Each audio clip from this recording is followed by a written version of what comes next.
The most common piece of advice given for poor leg circulation after 60 is the one thing that might be holding your recovery back.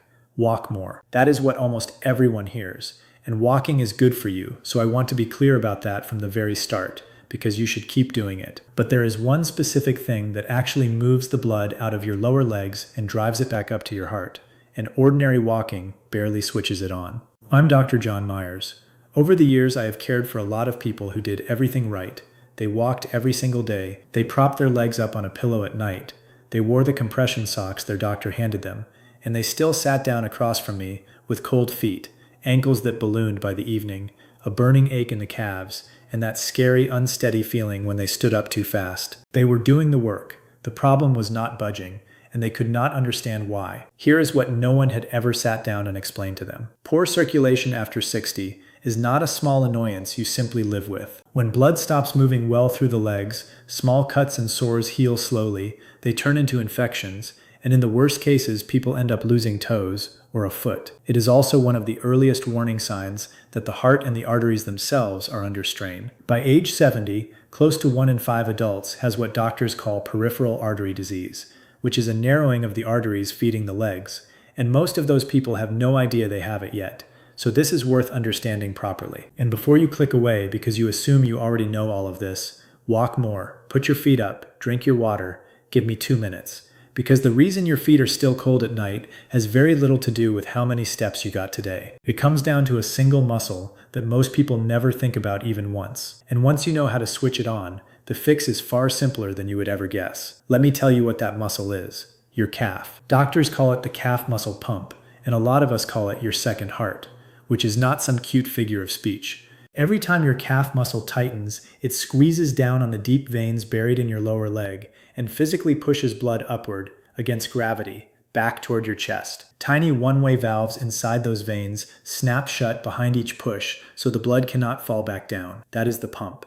That is your second heart working every time you take a step. The trouble is what happens to that pump after 60.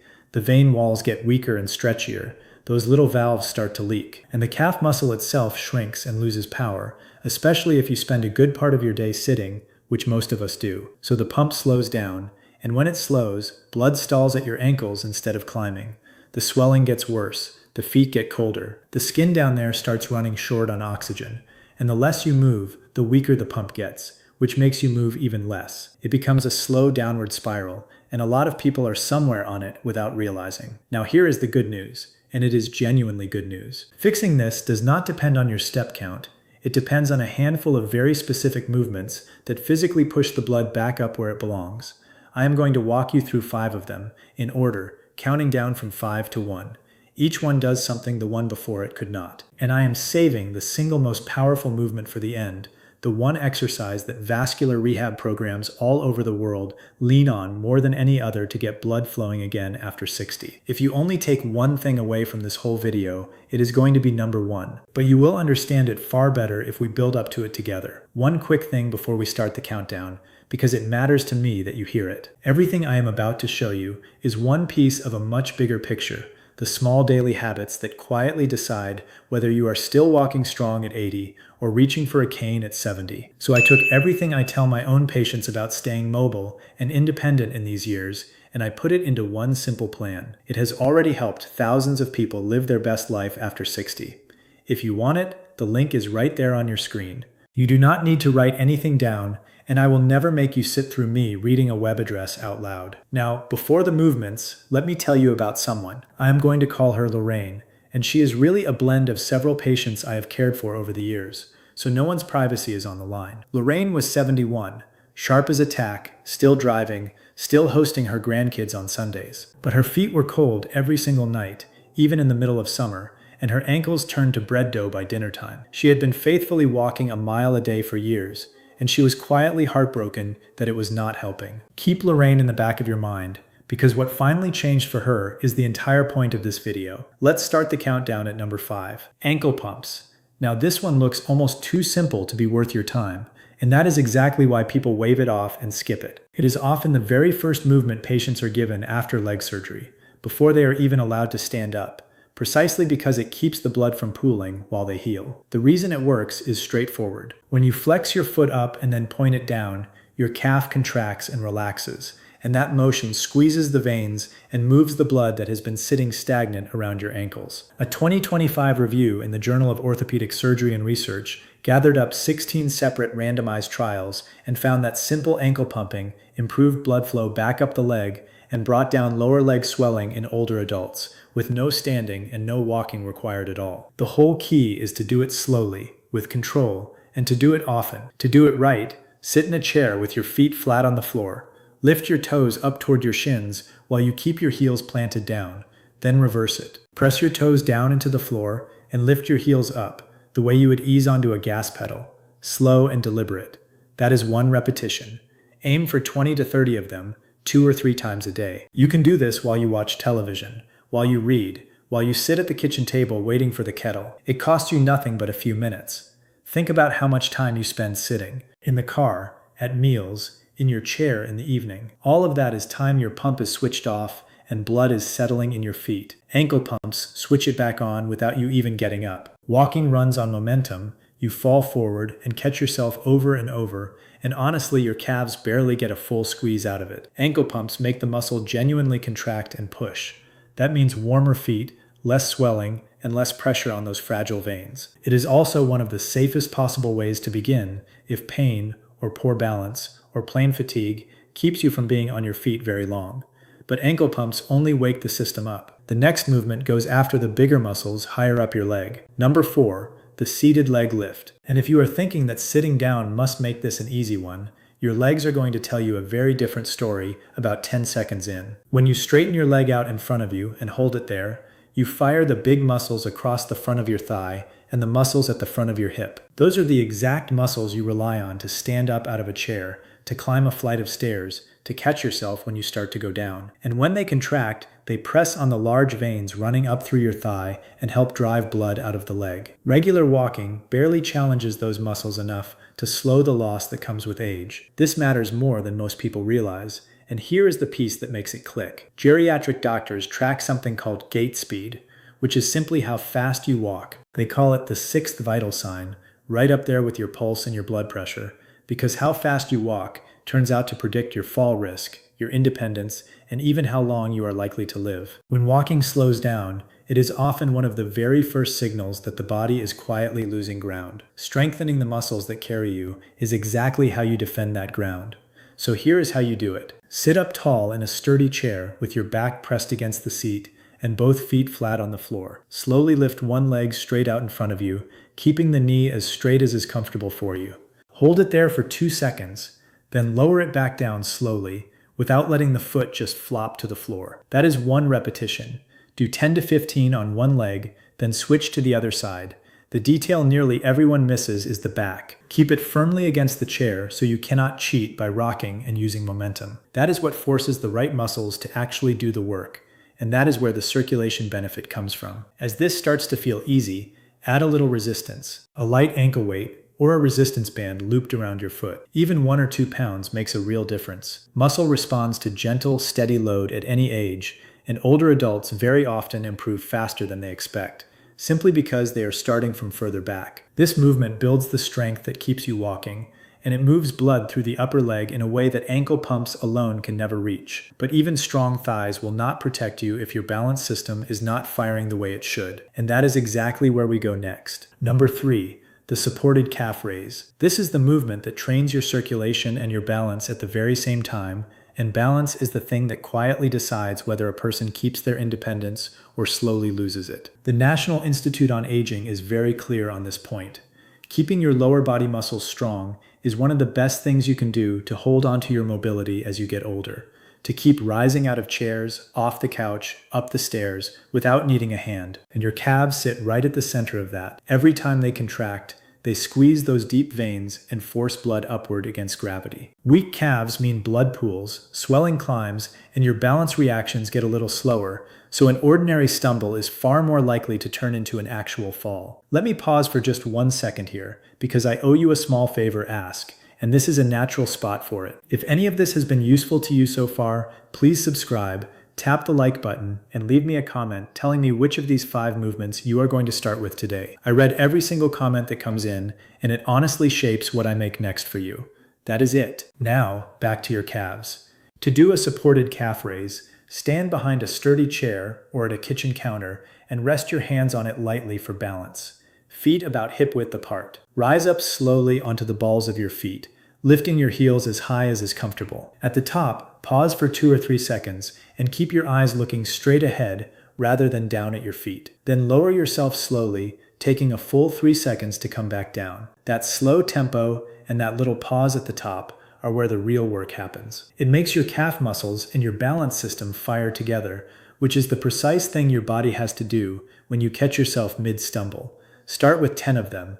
Build toward 20 or 25 as you get stronger. Over just a few weeks, this one movement improves your ankle stability, your circulation, and how fast you react, all at once. And it does all of that without pounding on your knees or your hips. For a lot of the people I have cared for, this is the one that first made them feel genuinely steady on their feet again.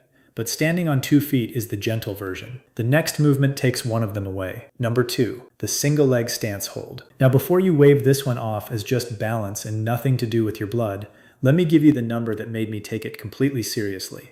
Back in 2022, researchers publishing in the British Journal of Sports Medicine followed more than 1,700 adults for several years. They found that the people who could not stand on one leg for just 10 seconds had an 84% higher risk of dying over the years that followed, compared with the people who could hold it, 84%. And here's the part that stops me every time. Among adults in their early 70s, fewer than half of them could pass that simple test. A 10-second balance check told those researchers more about the road ahead than almost anything else they measured. You can actually try this one right now, carefully, with a counter or a solid chair right next to you. Stand up tall, put one hand near something you can grab, lift 1 foot an inch or 2 off the floor, and see whether you can hold it steady for 10 seconds without grabbing on. That is the test, and it also happens to be the exercise. The reason it does so much for your blood flow comes down to time. The instant you stand on one leg, your calf, your ankle, your hip, and your core all have to contract and keep contracting to hold you upright. That sustained squeeze keeps the pump running the entire time, pushing blood up instead of letting it settle back down into your foot. Ordinary walking never asks for that. You are on one foot for a split second, and then you are off it again. Standing on one leg forces the pump to stay switched on, and this is the spot where circulation and fall prevention completely overlap. When balance fades, people move less. When movement drops, blood flow slows, swelling rises, the feet ache more, confidence drains away, and that is the very spiral we talked about at the start. To train it, stand next to a counter or a wall, with one hand resting lightly on it for safety. Shift your weight onto one leg and lift the other foot just an inch off the floor. You do not need to lift it high at all. Stand tall, eyes forward, and do not curl your toes to grip the ground. Hold for 20 to 30 seconds, breathing normally the whole time, then switch legs. That is one set. Start with 2 rounds on each side. As it gets easier, rest your hand on the counter more and more lightly, until eventually you can hover it just above the surface without actually touching. The longer, steadier squeeze keeps blood moving and retrains your nerves to react faster when you trip. But balance, on its own, keeps you upright without fully restoring the flow. For that, you need the single strongest version of the calf pump there is. And that is number 1. Number 1, the standing calf pump hold.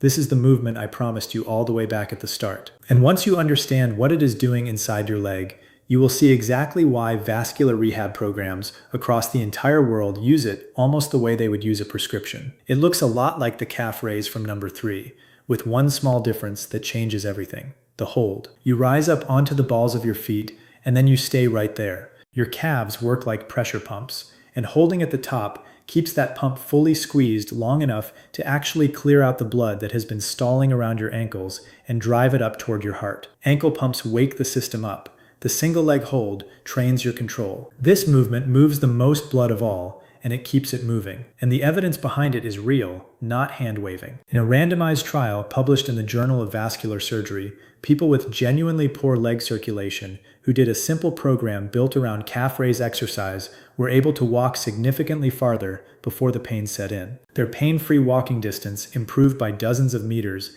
and their total walking distance by close to 100, with no medication and no machine involved anywhere. That is the calf pump, doing the job it was built to do. Here is how to do it safely. Stand behind a chair or at a counter, hands resting there for your balance. feet about hip width apart. Rise up slowly onto the balls of your feet, heels lifting as high as is comfortable. Now hold it, 3 to 5 seconds at the very top, breathing normally, eyes forward. Then lower yourself back down slowly, about 3 seconds to come all the way down. That is 1 repetition.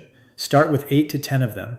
Work up over time to 15 or 20, always with control, never rushing. The hold is the entire point. That sustained squeeze keeps the pump fully engaged, drives the blood up, brings the swelling down, and strengthens the exact muscles your body reaches for when you catch yourself. And because there is no jumping and no pounding anywhere in it, it is gentle enough for most people with arthritis or shaky balance, as long as you keep one hand on that counter. So let me tell you what happened with Lorraine, because this is where all of it landed for her. I had her stop obsessing over her step count and instead do these 5 movements, in order, for about 12 minutes a day. Ankle pumps in her chair first thing in the morning, seated leg lifts, the supported calf raises at the kitchen counter while her coffee brewed. The balance holds, and the standing calf pump holds at the very end. Now I am going to be honest with you about her result, because I always am. Her circulation did not turn into a 30-year-old's overnight, and I would never promise you that. But within a few weeks, her ankles were not ballooning up by dinner anymore.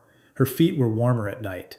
And the thing she told me she cared about the most, she stopped feeling like she might tip over when she got up off the couch. She felt steady again. For a woman who had been quietly terrified of falling, that was everything. Before I send you off, I owe you one honest caution, because I would much rather you be safe than sorry. If you ever get sudden, severe pain in one leg, or a leg turns pale and cold and numb out of nowhere, or you have a sore on your foot or ankle that simply will not heal, please do not sit at home doing exercises. That is the kind of thing you get looked at quickly, because it can mean an artery is seriously blocked, and that is an emergency. Everything I have shown you today is meant for the slow, chronic, everyday poor circulation, not for a sudden crisis like that. So there they are, 5 movements that wake up your second heart and get the blood moving back up out of your legs. Let me give you a fast recap. Number 5, ankle pumps, to wake the pump up. Number 4, seated leg lifts, to move blood up through the thighs. Number 3, supported calf raises, for circulation and balance together. Number 2,